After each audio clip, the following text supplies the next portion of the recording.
Hello दोस्तों, तो स्वागत है आप सबका आपके अपने यूट्यूब चैनल इग्नियो IQ हिंदी पर। तो आज के सब्जेक्ट कोड BHDAE 182 के इकाई 4 यानी चैप्टर 4 को हम इस वीडियो में पढ़ेंगे, जो कि है व्यंजन के उच्चारण के प्रकार।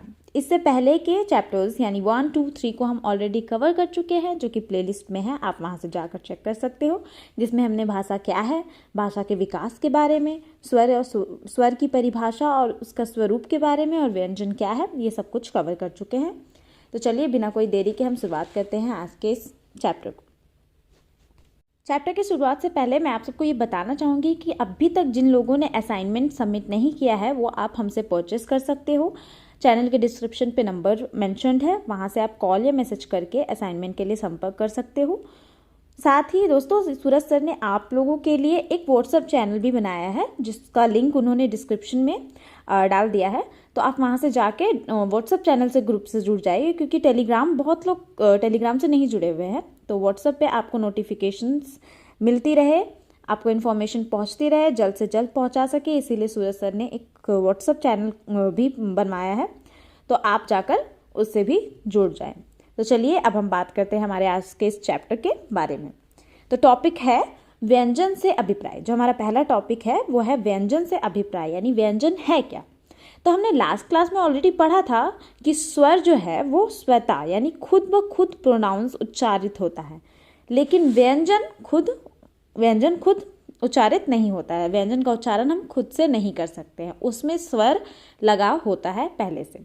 तो अब देखो कि स्वर के विपरीत अगर हम व्यंजन की बात करते हैं तो इनका उच्चारण आबाद नहीं होता है। व्यंजन का उच्चारण आबाद होता है, जबकि स्वर का उच्चारण में आबाद नहीं होता, रुकावट नहीं होती है, लेकिन व्यंजन के उच्चारण में रुकावट होती है। जब हम व्यंजन को पढ़ते हैं तो मुंह से निकलने वाली वायु यानी हवा के मार्ग में बाधा आती है, यानी कि रुकावट पैदा होती है। जैसे अगर हम स्वर की बात करें, आ से अनार, तो इसमें बिना रुकावट के हम इसको बोल पा रहे हैं। लेकिन वहीं अगर हम व्यंजन का उच्चारण करें का, तो का में हम रुकावट महसूस करेंगे। ठीक है। अब व्यंजन के उच्चारण के लिए जो हमारी जीवा या अलग अलग भागों द्वारा मुख के अलग अलग उच्चारण स्थल पर वायु के मार्ग पर बाधा देखने को मिलती है। ठीक है। तो वो इससे हमें क्या पता चलता है कि हमारे शरीर में के अलग अलग उच्चारण स्थल होंगे। अगर वायु मार्ग पर बाधा देखने को मिल रही है हमारे जीव में या अलग अलग भागों में, तो इससे हमें क्या पता चल रहा है कि हमारे शरीर में अलग अलग उच्चारण स्थल होंगे, तब तो हम लोगों को वायु में बाधा अलग अलग तरीके से देखने को मिल रही है। जैसे कि अगर हम मुख विवीर के ऊपरी अंग, जिनमें ऊपरी ओष्ठ, दंत एवं वस्त्र, तालु, मूर्धा, कोमल तालु, कंठ एवं स्वर यंत्र जो हैं, उन्हें हम उच्चारण स्थल कहते हैं। ठीक है। देखो, शब्दों के उच्चारण में हमारे मुख के अलग अलग अंगों से स्वर निकलते हैं। हमारे मुख के अलग अलग अंग से स्वर निकलते हैं, उन्हें उच्चारण स्थल कहा जाता है। उच्चारण स्थल किसे कहा जाता है? मुख से निकले हुए मुख के अलग अलग अंगों से स्वर जहाँ निकलते हैं, उन्हें हम उच्चारण स्थल कहते हैं। ठीक है। इसमें स्वर और व्यंजन दोनों आ सकते हैं। ऐसे 22 अंग हैं, जो कि हम चैप्टर 5 में पढ़ेंगे। चैप्टर 5 में हम पढ़ेंगे कि ऐसे 22 अलग अलग अंग हैं हमारे मुख विवीर में, जिसका हम प्रयोग करते हैं उच्चारण में, और उससे अलग अलग तरीके से प्रोनाउंसिएशन बाहर आता है। ठीक है। व्यंजनों का उच्चारण स्वतंत्र नहीं होता, ये हमेशा स्वरों की सहायता से उत्पन्न होती है। अभी हमने ऊपर देखा ना कि स्वरों के विपरीत व्यंजन की अगर हम बात करें तो व्यंजन का उच्चारण जो है वो स्वतंत्र नहीं होता है, उसमें हमेशा स्वरों की सहायता उत्पन्न होती है। का, अगर का हम प्रोनाउंस कर रहे हैं तो का के साथ ऑटोमेटिकली आ रहा है। तो व्यंजन क्या है? कुल मिलाकर हम व्यंजन को कैसे डिफाइन करेंगे? व्यंजन उन वर्णों को कहा जाता है जिनका उच्चारण स्वतंत्र ना होकर स्वर वर्णों पर आश्रित होता है, एवं जिनके उच्चारण में वायु मुख में किसी न किसी रूप में बाधित होती है। ठीक है। यानी रुकावट पैदा होती है, किसी न किसी रूप में रुकावट पैदा होती है। अब हम देखते हैं, आइए, कि उच्चारण स्थान के आधार पर व्यंजन के भेद। तो जब हम व्यंजनों का उच्चारण करते हैं तो उन्हें किन किन भेदों में बांटा गया है। तो तो कैसे बांटा गया है? सबसे पहले है कि जब हम कोई भी स्वर या कोई भी व्यंजन को बोल रहे हैं तो उस समय हमारे मुख के अंदर जो क्रिया, जो एक्टिविटी हो रही है, इसको हम क्या बोलते हैं? प्रयत्न, जो हमने पढ़ा था। दूसरा है कि जब हम बोलते हैं तो समय, श्वास की मात्रा कितनी लग रही है। जब हम व्यंजन या स्वर का प्रोनाउंसिएशन कर रहे हैं किसी भी बोली में, किसी भी भाषा में, तो उसमें समय कितना लग रहा है, ठीक है, ये इसके आधार पर। पहला क्या था? एक्टिविटी यानी प्रयत्न के आधार पर। दूसरा क्या हुआ? श्वास यानी कितना समय लग रहा है, कितना श्वास कितनी मात्रा में निकल रही है, ये। तीसरा है कि जब हम स्वर या व्यंजन बोल रहे हैं तो हमारी तंत्रिकाओं में कंपन कितना हो रहा है। इन्हीं तीनों आधारों पर व्यंजन को हम अलग अलग भागों में बांटेंगे। कौन कौन सा? प्रयत्न के आधार पर, समय और श्वास की मात्रा कितनी निकल रही है, तीसरा है हमारा तंत्रिकाओं में कंपन कितना हो रहा है। इन तीनों के आधार पर हम व्यंजन को अलग अलग भागों में बांटेंगे। तो सबसे पहले है अवरोध की प्रकृति के आधार पर भेद। ये क्या है कि जब आप वर्णों का उच्चारण कर रहे हैं, जैसे जब हम वर्णों का उच्चारण कर रहे होंगे तो श्वास नाली से जो हवा निकल रही होती है उसमें कौन कौन सी बाधा आ रही है, ठीक है। इसका मतलब जो हमारे उच्चारण में जो हमारी श्वास नली है उसे कितनी मात्रा में हवा निकल रही है और कौन कौन सी बाधा ला रही है, इसके आधार पर हम व्यंजनों को अलग अलग भागों में बांटेंगे। आप कोई सा भी व्यंजन बोलो, जैसे क, ख, ग, घ, तो ये व्यंजन को बोलने में समय कितना लग रहा है, रुकावट किस जगह पर आ रही है, वायु में कितनी मात्रा, वायु जो है, हवा जो है वो कितनी मात्रा में बाहर कंपित होके निकल रही है। इस आधार पर जब हम व्यंजन को बांटते हैं तो ये किसके आधार पर होगा? अवरोध के आधार पर, जो अभी हम पहले बात किए कि अवरोध की प्रकृति के आधार पर भेद। तो अवरोध के आधार पर 3 है, स्पर्शी, अंतस्थ, ऊष्म। तो अब स्पर्शी व्यंजन क्या है? स्पर्शी व्यंजन वो है, स्पर्शी मतलब व्यंजन का, स्पर्शी का मतलब ही होता है स्पर्श, छूना। तो जिन व्यंजन के उच्चारण के समय कोई उच्चारण अव्यय यानी जीवा आदि किसी उच्चारण स्थान को स्पर्श करते हुए निकलता है, यानी कुछ क्षण भर के लिए मुख्य वायु में के मार्ग में अवरोध पैदा करता है, वो सभी व्यंजन स्पर्शी कहे जाते हैं। मतलब क्या हुआ? ये सेंटेंस तो हम बोल दिए। यानी इस स्पर्शी व्यंजन कौन होते हैं? जिसके उच्चारण में कोई 2 मुख के अंग, यानी हमारे जो मुख है वो मुख का 2 अंग एक दूसरे से मिलते हैं और उन्हें स्पर्श करता है, यानी छूता हुआ जो उच्चारण निकले उसे हम स्पर्शी व्यंजन कहेंगे, ठीक है। जैसे किसी भी व्यंजन को जब हम बोल रहे होते हैं तो जीभ और तालु, अगर जीभ तालु से सट जाए या दांत से लगे या होठ से लगे तो ये सारे व्यंजन कैसे हो जाएंगे? स्पर्शी व्यंजन। यानी कि 2 अंग एक दूसरे से अगर सट रहे हैं, छू रहे हैं, एक दूसरे को स्पर्श करते हुए हवा बाहर आ रही है, उच्चारण हो रहा है, तो उसे हम स्पर्शी व्यंजन कहेंगे, ठीक है।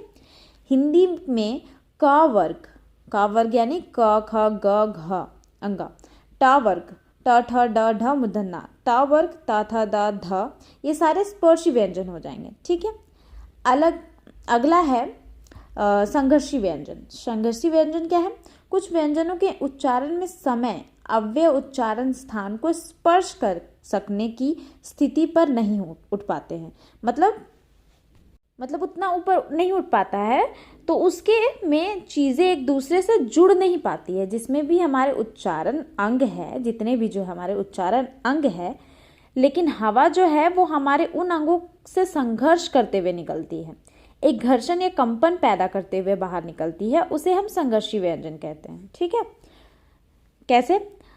जैसे यहाँ पे है तालिविशा, मूर्धन्य, दंतिसा, ह, व, फिर फ में नुक्ता वाली फ, ख में नुक्ता वाली ख, ये सारे हो जाएंगे हमारे क्या? संघर्षी व्यंजन, ठीक है। अब दूसरा एक होती है स्पर्श संघर्षी, ठीक है। तो स्पर्श संघर्षी में क्या होगा कि स्पर्श व्यंजन एवं घर्षण व्यंजन दोनों के गुण जिसमें दिखाई दे, यानी इसमें मुख्य उच्चारण करते समय एक दूसरे से उच्चारण स्थल यानी उच्चारण अंग स्पर्श भी होगा, और वायु में जो घर्षण यानी घर्षण पैदा होते हुए जो उच्चारण निकलेगा, जैसे च, छ, ज, झ, ये हमारा क्या हो जाएगा, स्पर्श संघर्षी व्यंजन। यानी हमारा जो च वर्ग होगा वो होगा स्पर्श संघर्षी व्यंजन। अब आइए देखते हैं हम ऊष्म व्यंजन। ऊष्म व्यंजन क्या है, जब ऊष्म का अर्थ होता है गर्म। देखो अब यहाँ क्या है, ऊष्म का अर्थ होता है गर्म। तो कई बार जब हम बोलते हैं तो उसके उच्चारण का जो स्थान होता है इतना निकट, इतना पास होता है कि वायु बहुत घर्षण करते हुए मुख से बाहर निकलती है। इस घर्षण की क्रिया के कारण मुख में वायु गर्म हो जाती है। उस घर्षण की क्रिया से जो हमारी मुख में हवा होती है वो क्या होती है, गर्म हो जाती है। तो इस स्थिति में उच्चारित व्यंजन ऊष्म व्यंजन कहलाता है। इसके एग्जाम्पल्स हो जाएंगे मूर्धन्य, तालव्य, दंतिसा एवं ह। अब देखते हैं अंतस्थ व्यंजन। अंतस्थ व्यंजन क्या है, कुछ व्यंजनों के उच्चारण के समय जीवा, तालु, दांत और ओष्ठ निकट तो आते हैं। मतलब जीव जो है हमारा तालु जो है, जो ऊपरी और निचली हिस्सा है मुख का, और जो दांत है और जो हमारा होठ है, ये चारों एक दूसरे के निकट यानी पास तो आते हैं, पर इनमें कोई स्पर्श यानी एक दूसरे को टच नहीं करता है, छूते हुए नहीं होता है। तो वैसे व्यंजन को हम अंतस्थ व्यंजन कहते हैं। जैसे इसके एग्जाम्पल में आप हो जाएगा, आप जैसे या बोल लो, या बोलोगे तो आप सारे चीज को एक साथ महसूस तो करेंगे कि ये पास आ रहा है, बट टच नहीं होगा, ना जीभ टच होगा, ना तालु टच होगा, ना दांत टच होगा, ना ओठ टच होगा। ठीक है, यानी जब हम किसी व्यंजन का उच्चारण करते हैं और जो हमारी जीभ, तालु, दांत और होठ है ये एक दूसरे के पास तो आएंगी पर एक दूसरे को छुएंगी नहीं, टच नहीं होंगे, तो ये ऐसे व्यंजन कौन से व्यंजन कहलाएंगे, अंतस्थ व्यंजन। इसके एग्जाम्पल क्या हो जाएंगे, या, र, ल, व, ऐसे। तो इन्हें हम जो अंतस्थ व्यंजन है इसे हम अर्ध स्वर भी माना जाता है। ठीक है, तो ये हो गए हमारे अवरोध के आधार पर व्यंजन भेद। अब लेकिन यहाँ ही ये भेद मतलब खत्म नहीं होता है। एक होता है हमारा जो अर्ध स्वर हमने बात किया, तो अर्ध स्वर व्यंजन क्या है, अर्ध स्वर मतलब आधा स्वर। तो इसमें क्या होता है, उच्चारण के समय जो जीभ है वो स्वरों के उच्चारण के कंपैरिजन में अधिक ऊपर उठती है। जो स्वर हम बोलते हैं, स्वरों का उच्चारण करते हैं, उसमें हमारी जो प्रोनाउंसिएशन है जब हम बोलते हैं तो वो कम उठती है, बट इसमें जो है वो हम अधिक उठेगी, और जो वायु मार्ग है उस पर अवरोध हो जाएगा, उससे हम अर्ध स्वर कहेंगे। वायु मार्ग में अवरोध हो जाएगा, पूरे तरीके से हम उस व्यंजन को बोल नहीं पाएंगे, रुकावट होगा, तो उसे वैसे व्यंजन को हम लोग अर्ध स्वर कहते हैं। अर्ध स्वर और अंतस्थ में दोनों के एग्जाम्पल में या और व को हम देखेंगे। अर्ध स्वर में सिर्फ या और व को माना गया है। ठीक है, अब है लुंठित। ये कैसा व्यंजन है, तो जिसके उच्चारण में जीभ का अगला भाग मुख के बीच में पहुंचकर बार बार आगे पीछे की ओर जाता हो, इस प्रक्रिया से उत्पन्न हुए व्यंजनों के उच्चारण को लुंठित व्यंजन कहते हैं। एग्जाम्पल में हिंदी वर्णमाला में रा जो है, रा को हम लुंठित व्यंजन कहेंगे। जब रा का हम प्रोनाउंसिएशन करते हैं तो जो हमारा जीभ का अगला भाग और पिछला भाग होता है वो एक दूसरे को आगे पीछे जाता है। आप खुद बोल कर देखो रा, तो आपको खुद वो फील होगा। अब है पार्श्विक व्यंजन। पार्श्विक क्या है, इसमें मुख का जो बीच वाला भाग होता है वो एक दूसरे के पास आकर वायु को रोक देता है, इसलिए इसे पार्श्विक व्यंजन कहते हैं। हिंदी वर्णमाला में ला व्यंजन को पार्श्विक व्यंजन माना गया है। ठीक, अब है उत्क्षिप्त।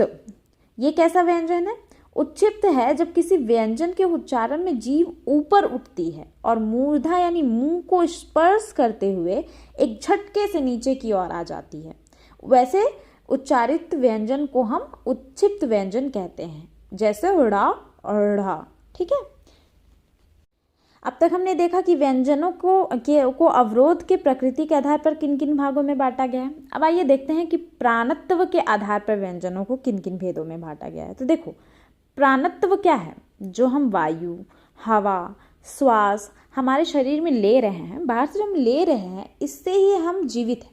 अगर हम इंसान श्वास ही नहीं ले तो क्या इंसान को जीवित बोला जाएगा? नहीं। तो जो वायु है, हवा है, श्वास है या प्राण वायु की शक्ति है, इसे ही हम प्राणत्व कहते हैं। ठीक है, इसके आधार पर व्यंजन को दो भागों में बांटा गया है। पहला है अल्प प्राण, दूसरा है महाप्राण। कौन कौन से हैं, किसके आधार पर? प्राणत्व के आधार पर व्यंजन को दो भागों में बांटा गया है। पहला है अल्प प्राण, दूसरा है महाप्राण। अल्प प्राण क्या है? पिछले चैप्टर में हमने अल्प प्राण और महाप्राण का जिक्र किया था। अल्प प्राण किसे कहते हैं? जिन व्यंजनों के उच्चारण में वायु मुख से कम मात्रा में बाहर निकलती हो, यानी जिनके उच्चारण में श्वास बल कम हो, वैसे व्यंजन को अल्प प्राण कहा जाता है। ठीक है, हम कहेंगे अल्प प्राण। वहीं महाप्राण किसे कहेंगे? जिसमें वायु की मात्रा मुख से अधिक बाहर निकलती हो, यानी जिनके उच्चारण में श्वास बल अधिक हो, उसे हम महाप्राण कहेंगे। तो जो हिंदी वर्णमाला है हमारी क ख ग से लेकर माँ तक, ये इसके पहले, तीसरे और पांचवें व्यंजन को हम अल्प प्राण कहते हैं। ठीक है, पहले, तीसरे और पांचवें व्यंजन को हम अल्प प्राण कहते हैं। अब पहले, तीसरे और पांचवा कौन सा है? क ख ग अंगा। ये क ख ग घ अंगा वाले में से क ग और अंगा जो होगा वो हमारा क्या हो जाएगा? अल्प प्राण। च छ ज वाले में च ज और इया हो जाएगा हमारा अल्प प्राण। इसी तरह मतलब हम फर्स्ट, थर्ड एंड फिफ्थ वाले चीज को अल्प प्राण कहते हैं, जो हमारी हिंदी वर्णमाला है। और जो हमारा दूसरा और चौथा व्यंजन है उसे हम महाप्राण कहते हैं। यानी क ख ग घ अंगा वाले में ख और घ महाप्राण हो जाएंगे। च वर्ग में छ और झ महाप्राण हो जाएंगे। इसी तरह हम दूसरा और चौथा को याद रखना है कि मतलब ये ट्रिक समझ लो एक तरीके से कि क ख हिंदी वर्णमाला में 1, 3 एंड 5 वाले जो है प्लेस पे व्यंजन आते हैं उसे हम अल्प प्राण कहेंगे, और जो सेकंड एंड फोर्थ वाले में आते हैं उसे हम महाप्राण कहेंगे। ठीक है, तो प्राणत्व के आधार पर वैसे तो व्यंजन कितने हैं? 2, अल्प प्राण और महाप्राण। इनके उच्चारण के समय फेफड़ों से हवा बाहर निकलती है और अलग अलग तंत्रियों से टकराते हुए जिससे कि कंपन होता है, एक झनकार, एक लय उत्पन्न होती है, जिसके आधार पर व्यंजनों को 2 भागों में बांटा गया है। अब ये जो हमने पढ़ा, ये अलग अलग तंत्रियों से उत्पन्न होती है। जो हमारा उच्चारण होता है, अलग अलग तंत्रियों से, फेफड़ों से जब हवा बाहर निकलती है और अलग अलग तंत्रियों से टकराते हुए उत्पन्न होती है तो उसके आधार पर व्यंजन को किस किस भागों में बांटा गया है? 2 भाग में, घोष और आघोष। अब घोष क्या है? जिसके उच्चारण में स्वर तंत्रियों के निकट आ जाने के कारण बीच से हवा में कंपन पैदा हो। ठीक है, यानी जिसके उच्चारण में स्वर तंत्रियों का निकट आ जाने के कारण बीच से हवा में कंपन पैदा हो, वैसे उच्चारित वर्ण को घोष कहेंगे। यानी हवा जो है वो कंपन करते हुए बाहर निकलेगी। जैसे ग, घ और अंगा, ये क्या हो जाएगा हमारा घोष में। ज, झ, इया, ये हो जाएगा हमारा घोष में। इस तरह से आघोष क्या है? आघोष है कि घोष व्यंजन के विपरीत है। जिन व्यंजनों के उच्चारण के समय तंत्रियां परस्पर दूर रहे और जिनके उच्चारण में मुख तक आने वाली वायु में कोई कंपन नहीं होता दिखे, वैसे व्यंजन को हम लोग आघोष कहेंगे। ठीक है, यानी तंत्रियों का एक दूसरे से दूर हो जाएगी। मुख जो है, मुख का हवा, वो हवा आएगी, उसमें कोई कंपन नहीं होगी। ठीक है, मतलब मुख से जो हवा बाहर निकलेगी उसमें कोई कंपन नहीं होगा, वैसे उच्चारित वर्ण को हम लोग आघोष कहेंगे। जैसे क, ख, च, छ, ट, ठ, त, थ, प, फ, ऐसे इन सबको हम लोग आघोष कहेंगे। ठीक, अब यहाँ दिए गए प्रश्नों के उत्तर आप खुद कर सकते हो। अगर कोई दिक्कत हो, प्रॉब्लम हो, तो आप हमारे ग्रुप में जुड़ेंगे, टेलीग्राम ग्रुप में या व्हाट्सएप ग्रुप में, कहीं भी जाकर वहाँ पे आप मेंशन कर दो कि हमें इसमें प्रॉब्लम है। हम वहाँ से कोशिश करेंगे कि क्लियर कर दें जूम क्लासेस लेकर। ओके, तो आइए हम देखते हैं कि अर्धस्वर क्या है। तो प्राचीन काल में 4 अर्धस्वर थे, जो हमारे पहले एंशियंट टाइम में 4 अर्धस्वर माने गए थे, य, र, ल और व। लेकिन अभी आधुनिक भाषा में अर्धस्वर केवल य और व को ही माना गया है, और जो र और ला है उसे व्यंजन ही माना गया है। ठीक है, तो अर्धस्वर कौन कौन से हैं? य और व। लेकिन अगर कोई आपसे पूछे कि अर्धस्वर कौन से हैं, तो आप उत्तर कैसे दोगे? पहले यानी प्राचीन काल में अर्धस्वर 4 थे, य, र, ला, व। लेकिन वर्तमान में आधुनिक भाषा के मत में सिर्फ 2 ही अर्धस्वर माने गए हैं, जो कि है य और व। ठीक है, तो जैसे हम जब या बोलेंगे, या को प्रोनाउंस करेंगे, तो इसमें ई और या यानी कि मतलब जो हमारा रा और ला को व्यंजन के गुण उसमें अधिक पाए गए हैं। कैसे? रा को अगर हम बोल रहे हैं तो रा, अधर, रा में हलंत और बाद में आ रहा है, जो स्वर वर्ण है वो बाद में आ रहे हैं।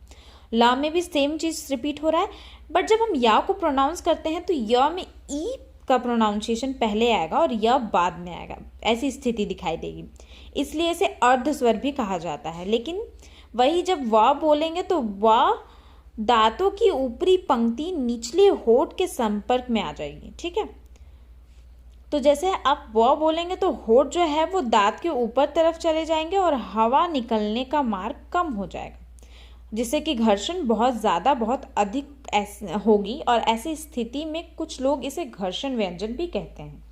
ठीक है, तो अर्ध स्वर को हम घर्षण व्यंजन भी कहेंगे। क्यों कहेंगे? यहाँ से आंसर मिल जाएगा, क्योंकि यहाँ एग्जाम्पल है वा का जब हम प्रोनाउंस करते हैं तो उसमें जो हमारा होठ है वो होठ दांत के ऊपर तरफ चले जाएंगे और हवा निकलने का मार्ग कम रह जाएगा, जिससे कि घर्षण बहुत ज़्यादा देखने को मिलती है, और ऐसी स्थिति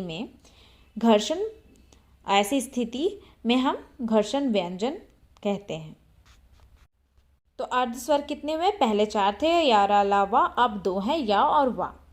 अब बात करें हम ड ध्वनि की, तो जो जीव हमारा है, जीव की जो नोक है वो उलटकर तालु को स्पर्श करते हुए पीछे की ओर जाएगी और मुख का निचला भाग छूकर ध्वनि उत्पन्न करेगा, जिसके कारण यह सघोष, अल्पप्राण, मूर्धन्य, उत्प्रेक्षित ध्वनि भी कहलाती है। तो ड कौन कौन सी कहलाती है? अगर एमसीक्यू में पूछा भी जाता है कि ड ध्वनि को हम क्या कहेंगे, और ऑप्शन में दे देगा घोष, अल्पप्राण, मूर्धन्य, तो उसमें आप कंफ्यूज कर जाओगे। तो यहाँ पे ड को हम, ड ध्वनि को क्या क्या कहा जाता है? सघोष, अल्पप्राण, मूर्धन्य, उत्प्रेक्षित ध्वनि।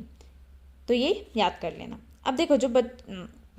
अब देखो इसी प्रकार से अगर हम देखें कि ध ध्वनि, तो ये महाप्राण है, जो कि हमने अभी पढ़ा था।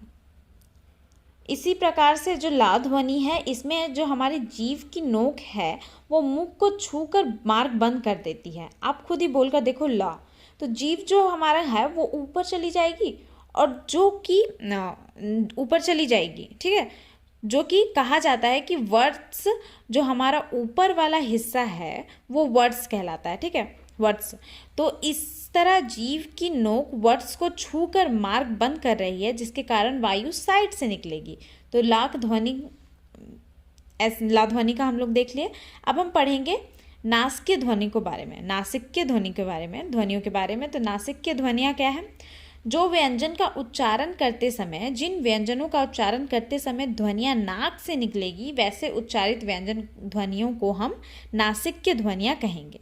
जो कि है, नासिक्य ध्वनियाँ भी 2 प्रकार के हैं, एक है मुख विवीर, एक है नासिका विवीर।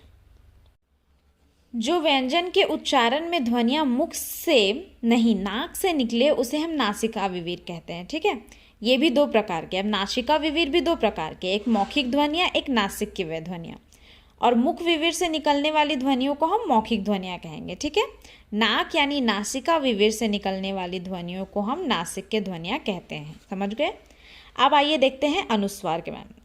तो अंग, जो हमारा अंग है, जो ऊपर वाली बिंदी है, उन्हें हम अनुस्वार कहते हैं। तो हमारा अ से अंगूर, इसकी ऊपर वाली बिंदी को हम अनुस्वार कहते हैं। ठीक है, अंग के विशेषण कैसे प्रकार होगा, इसको एनालाइज कैसे करेंगे? तो इसको अंग का विच्छेद हम करके देखेंगे। ठीक है, तो अंग जो है वो लिखने के लिए हम कैसे लिखेंगे? अ प्लस अनुस्वार, अनुस्वार हम लोग ऊपर देंगे, प्लस गा, अर्थात पहले अगर स्वर प्लस अनुस्वार देन व्यंजन। पहले क्या आएगा? पहले स्वर आएगा, फिर आएगा अनुस्वार, फिर आएगा व्यंजन। फॉर एग्जाम्पल अगर हम वर्ड्स देख लें यहाँ पे, प्रशंसा, संयम, हंस, तो ऊपर बिंदी जो लगी हुई है उन्हें हम अनुस्वार कहते हैं। ये हमने पहले के वीडियो और पहले के चैप्टर्स में भी पढ़ा है। अब है अनुनासिकता की हम बात करें। अनुनासिक स्वर केवल एक है, अ के ऊपर चंद बिंदी। ठीक है, इसका मात्रा चंद बिंदी है, वो ऊपर वाली चंद बिंदी जो होती है ना, वो इसका मात्रा है, यानी जो चंद बिंदी होगी उसे हम क्या बोलते हैं? अनुनासिकता, अनुनासिकता। जैसे आँख, अंगूठा, आंसू आदि इत्यादि और भी एग्जाम्पल्स है, आप देख सकते हो। इन सब में जो चंद बिंदी लगी है उन्हें हम कैसे कहेंगे? अनुनासिकता कहते हैं। ठीक है, अब है स्पर्श व्यंजन ध्वनियाँ क्या है। बोलते समय हमारे मुख के भाग जब एक दूसरे से टकराते हैं वैसे उच्चारित व्यंजन को हम क्या कहेंगे, स्पर्श व्यंजन कहेंगे। क्या कहेंगे, स्पर्श व्यंजन ध्वनियाँ। स्पर्श व्यंजन ध्वनि को 5 भागों में बांटा गया है। पहला है कोमल तालव्य व्यंजन, दूसरा है वत्सर्य तालव्य व्यंजन, तीसरा है मूर्धन्य व्यंजन, चौथा है दंत व्यंजन और पांचवा है ओष्ठ व्यंजन। कोमल व्यंजन के एग्जाम्पल्स दिए गए हैं क ख ग घ अंगा। वत्स व्यंजन में च वर्ग वाले सारे आ जाएंगे, मूर्धन्य व्यंजन में ट वर्ग वाले, दंत व्यंजन में ता वर्ग वाले और ओष्ठ व्यंजन में प वर्ग वाले। तो ये है मुख के किस भाग से निकल रहे हैं, इस मुख के किस भाग से निकल रहे हैं, इस बेसिस पे बांटा गया है। ठीक है, हिंदी में व्यंजनों के क्षेत्रीय रूप की बात की जाए तो अगर हर क्षेत्र में व्यंजन का प्रयोग अलग अलग तरीके से किया जाता है। अगर हम बात करें कि अगर हम जो बंगाली है, जो हरियाणवी है, जो मारवाड़ी है, कुमायूनी है, उन सब की बोलचाली में जो व्यंजन है जो वो यूज़ करते हैं वो सब अलग अलग तरीके से करते हैं। जैसे यहाँ एग्जाम्पल में दिया गया है कि हरियाणवी भाषा में बालक को कैसे लिखते हैं, बाक लिखते हैं, बालक को बाल लिखते हैं। ठीक है, बालक को मतलब देखो यहाँ साइन दिया गया है कि बालक को कैसे लिखा जाता है। कुमायूनी में दीपावली को दीपावली ऐसे लिखा जाता है, मारवाड़ी में बाल को बाल ऐसे लिखा जाता है। तो अलग अलग क्षेत्रों में लोग जैसे बोलते हैं वो उनकी अपनी क्षेत्रीय भाषा होती है, वो अलग अलग बोली में अपने अपने तरीके से वर्णों का उच्चारण करते हैं। जैसे हरियाणी में अपना को अपना बोलते हैं, होना को होना बोलते हैं। ऐसे ही वो ऐसी बोली है उनकी, मतलब वो लिखते भी वैसा ही है और बोलते भी वैसा ही है। तो व्यंजन का जो प्रोनाउंसिएशन है वो ना के जगह पे मूर्धन्य वाले ना यूज़ करेंगे वो लोग। अब बात करें ब्रज भाषा की, तो जो दुबला को कहेंगे दुबरा, तो ब्रज भाषा में दुबला को जो ला है वो रा में परिवर्तित हो जाता है।